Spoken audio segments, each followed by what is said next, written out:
Hey guys, welcome back. This here is a pair of Gershman Acoustics Studio II, and I'd like to share my opinion today on their sound quality.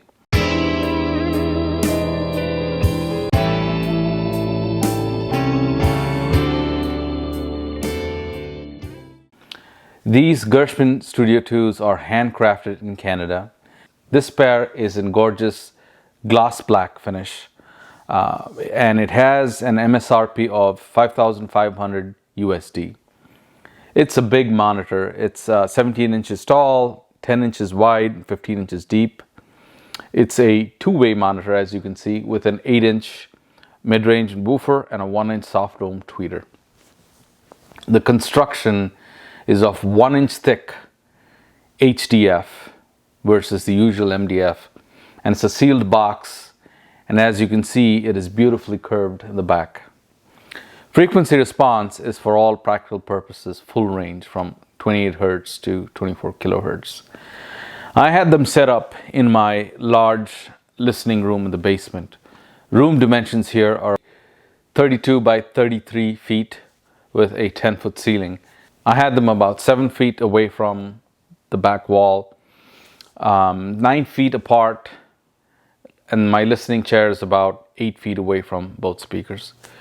Usually, monitors of this size require assistance from multiple subwoofers in this large room, but this pair absolutely did not need any help to reproduce bass frequencies that were impactful and articulate. For amplification, I used the Audio Research VSI tube integrated amplifier, and that outputs about 50 watts per channel. I also used a higher powered Peachtree Nova 220 SE, and this is a Class D integrated amplifier that puts out a healthy 350 watts per channel at 4 ohms. Okay, now let's jump into the sound quality part. I picked tracks that contain well-recorded piano, voices, and percussion. First track is from the album Voice by Hiromi, and this is her version of Beethoven's Sonata No. 8. The body of the piano in this track is massive, and the sonic image is about 3 feet deep from the plane of the speakers, and it's set somewhere slightly left of center in the soundstage. The mid-range I can only describe is absolutely rich sounding, and the bass kicks were very powerful and tonally excellent. The cymbal taps sounded really sweet with a lot of air and shimmer. This jazz interpretation of this classical piece was so enjoyable via the Gershmans. The next track I want to talk about is called Winter 2 from Max Richter's Vivaldi's Four Seasons Recomposed.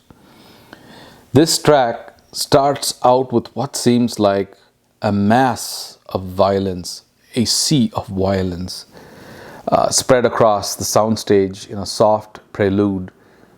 And then a lone violin emerges from the center with such breathtaking tone, playing the melody of Vivaldi's Winter in a somewhat languid but luxurious manner.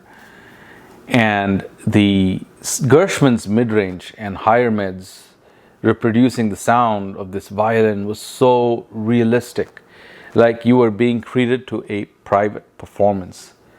The sound was absolutely luxurious and intoxicating. Up next is Leonard Cohen singing his version of A Thousand Kisses Deep.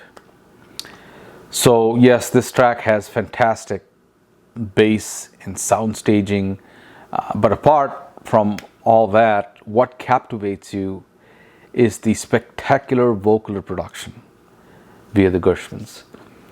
Cohen's deep voice has such presence. This is such a beautiful and moving track, and such a real treat via the Gershmans.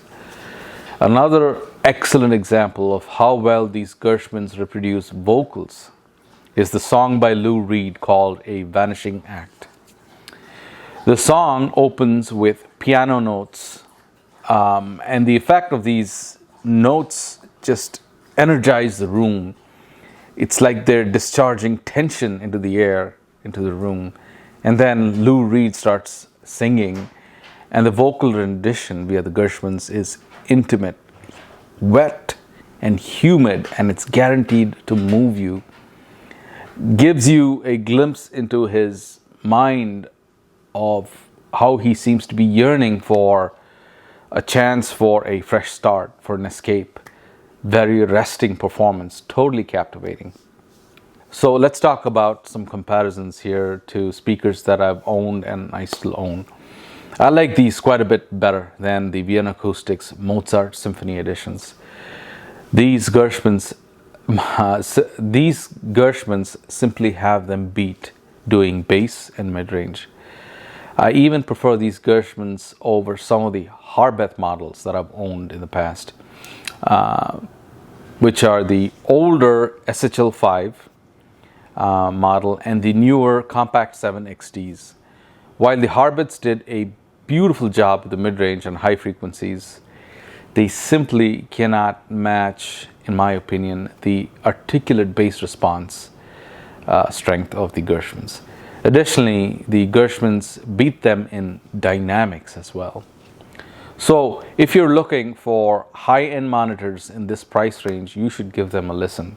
If you're in the Toledo or Metro Detroit area, look up the store called No Noise Hi-Fi and pay them a visit. You can hear them in action. No Noise is located in Toledo, Ohio on Monroe Street.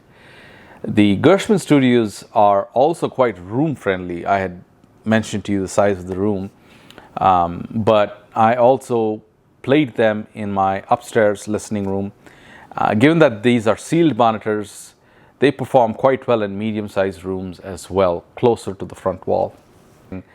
They're not also very demanding in terms of massive power, but you will need to feed them high-quality amplification. My 50-watt Audio Research VSI tube integrated was a fantastic match, even when driving these speakers in my large basement listening room. I also think amps like the Riga Illicit or the Athos or the Quad Prima would be a great match. Watch those videos of mine as well, and I'll post those video cards on the sides of your screen. So guys, this is the end of my take on the Gershman Studio II monitors. I hope you enjoyed this video. I'll be seeing you soon again. Thanks for watching.